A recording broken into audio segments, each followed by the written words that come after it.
What if I told you that a single, heartbreaking choice is the reason the monarchy has a future at all? It was a decision that plunged the House of Windsor into crisis, sparked a fairy tale that ended in tragedy, and left a scar on the heart of a nation. So, how did King Charles's fateful choice not to marry Camilla Parker Bowles the first time around inadvertently forge the path for Prince William and Catherine to become the modern monarchy's greatest hope? To understand the stable, modern partnership of the Prince and Princess of Wales, we have to rewind the clock more than 50 years. In the early 1970s, a young Prince Charles met Camilla Shand. By all accounts, their connection was instant and deep, built on a shared sense of humor and an easy companionship. In Camilla, Charles found an equal, a confidant, and a love that felt real. But this wasn't just a love story. It was a royal one, bound by a stuffy rulebook of tradition and protocol. Camilla, for all her charm, just didn't fit the rigid mold for a future queen consort. Royal expectations were archaic.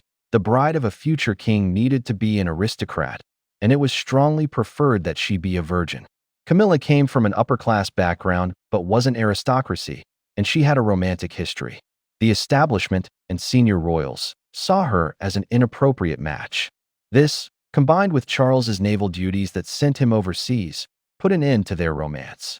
While Charles was away, Camilla married her longtime suitor, Andrew Parker Bowles, in 1973. The news reportedly left Charles feeling a profound sense of emptiness, a void that royal duty would soon rush to fill. With Camilla married, the pressure on Charles to find his own bride intensified. His duty was to secure the line of succession, and the search for a suitable girl began. That search led him to Lady Diana Spencer. On paper, Diana was everything the establishment wanted. She was 19, from a distinguished aristocratic family, and seemed to be the perfect fairy tale princess for a global audience. But their relationship was built on duty, not love. After meeting only a handful of times, Charles proposed in February 1981. The engagement interview that followed became infamous. When a journalist asked if they were in love, Diana replied, "Of course," while Charles chillingly added, "Whatever in love means." It was a jarring and ominous sign of the emotional disconnect at the heart of their union. Their wedding on July 29, 1981, was a global spectacle watched by an estimated 750 million people. Yet, the shadow of Charles's past loomed large. Camilla Parker Bowles was a guest at the wedding. Biographers have even reported that days before the wedding, Charles gifted Camilla a personalized bracelet, a secret tribute to the love he felt he was leaving behind. The fairy tale had begun, but its foundations were already fractured, setting the stage for a tragedy that would change the monarchy forever. For a while, the fairy tale held. The births of Prince William in 1982 and Prince Harry in 1984 delighted the public and seemed to solidify Charles and Diana's union. They were the world's most famous family. But behind the palace walls, the marriage was crumbling. The age gap, different interests, and the ever-present specter of a third person created a chasm that couldn't be bridged. By the mid-1980s, Prince Charles had rekindled his affair with Camilla Parker Bowles, a decision that would ultimately detonate his marriage. What followed was a public spectacle that became known as the War of the Waleses. The media, which once built the fairy tale, now took ravenous delight in tearing it down. The conflict hit its low point in the early 1990s. First, in 1993, the Camillagate tapes were leaked, recordings of a shockingly intimate phone conversation between Charles and Camilla from 1989 that laid bare their ongoing affair. The scandal was immense and deeply damaged the prince's reputation. 2 years later, Diana launched her own counteroffensive. In a secret 1995 interview with the BBC's Panorama, she spoke with unprecedented candor about the breakdown of her marriage. It was here she delivered one of the most famous lines of the 20th century. "Well, there were 3 of us in this marriage, so it was a bit crowded." She also openly questioned Charles' suitability to be king. The damage was irreparable. Urged by Queen Elizabeth II, Charles and Diana divorced in 1996. But the real victims of this public war were their 2 young sons. Growing up, Prince William wasn't shielded from his parents' misery. He was a direct witness to the emotional turmoil. Royal biographers have shared stories of a young William pushing tissues under the bathroom door to comfort his crying mother. He was acutely aware of the pain his parents were inflicting on each other and their children. This childhood trauma was made worse by the suffocating glare of the media. William saw firsthand how the press hounded his mother, turning her personal anguish into global headlines. This experience forged in him a deep distrust of the media, an institution he saw as a destructive force. Then, in 1997, the unthinkable happened. Diana, Princess of Wales, was killed in a car crash in Paris while being pursued by paparazzi. For William, who was just 15, the tragic loss of his mother was the horrifying confirmation of his worst fears. It cemented his view of the media as a predator and a steely determination to never let the same thing happen to anyone he loved. The public tragedy and private pain became the defining lessons that would shape his every decision as a man, a future king, and, most importantly, as a husband and father. The searing experiences of his youth left an indelible mark on Prince William. Having witnessed the catastrophic failure of a marriage built on duty over love, and having lost his mother so brutally, he was resolved to do things differently. His journey began with a quest for a normal life. By choosing to attend the University of St. Andrews in Scotland, William was deliberately stepping away from the royal bubble. It was there that he met Catherine Middleton in 2001. She wasn't a titled aristocrat. She was the daughter of a close-knit, self-made family who projected an aura of stability and warmth. Everything his own upbringing, the intense pressure, combined with their youth, led to a pivotal moment in 2007 when the couple briefly broke up. Insiders and William himself have suggested he was racked with uncertainty, mindful of his father's mistake in letting Camilla go, yet terrified of making the wrong choice himself.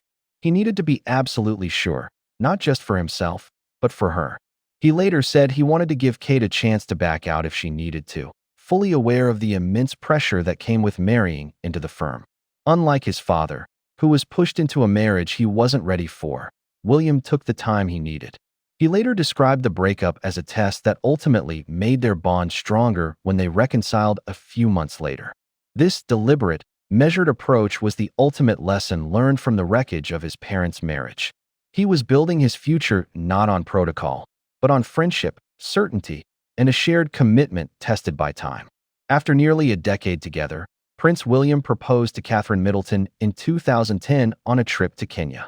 The proposal itself showed how he planned to redefine royal romance. It was done in private, far from prying eyes. And the ring he chose was heavy with symbolism, his mother's iconic sapphire and diamond engagement ring. In giving it to Catherine, William was honoring his mother's memory while promising a different, happier outcome for this union. He said it was his way of ensuring his mother didn't miss out on his wedding day. Their partnership was built on a foundation his parents never had, a decade of shared experiences, genuine friendship, and a love that had weathered public storms. They knew each other intimately. This new blueprint extended to how they would operate within the monarchy. William was determined that Catherine wouldn't feel isolated as his mother had. They established rules to balance royal duties with a private family life, a direct reaction to his father's work-first attitude that William felt had negatively impacted his childhood. Protecting his family from the pressures of the institution and the intrusion of the media became his primary mission. Over time, William also navigated his own complicated family history. His initial hostility towards Camilla, whom he understandably saw as a key figure in his parents' breakup, eventually softened. His attendance and role as a witness at his father's 2005 wedding to Camilla marked a significant turning point, showing a maturity to move forward without forgetting the past. The strength of this new royal blueprint is what we see today. The Prince and Princess of Wales are widely seen as the modern, relatable face of the monarchy. Their partnership has remained a united front through relentless media cycles and Catherine's recent health battles.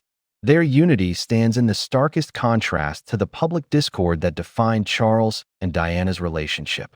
Kate's calming influence and stable background have been credited with helping William manage the pressures of his role and even helping to heal the relationship with his father. If you found this look into the royal family's history compelling, be sure to subscribe to our channel and hit the notification bell so you don't miss our next deep dive into the forces that shaped the crown. In a remarkable twist of history, the very decision that nearly shattered faith in the monarchy may have been the key to its survival. King Charles's choice not to marry Camilla in the 1970s set off a devastating chain of events, a mismatched fairy tale, a public war, and a tragedy that shook the world.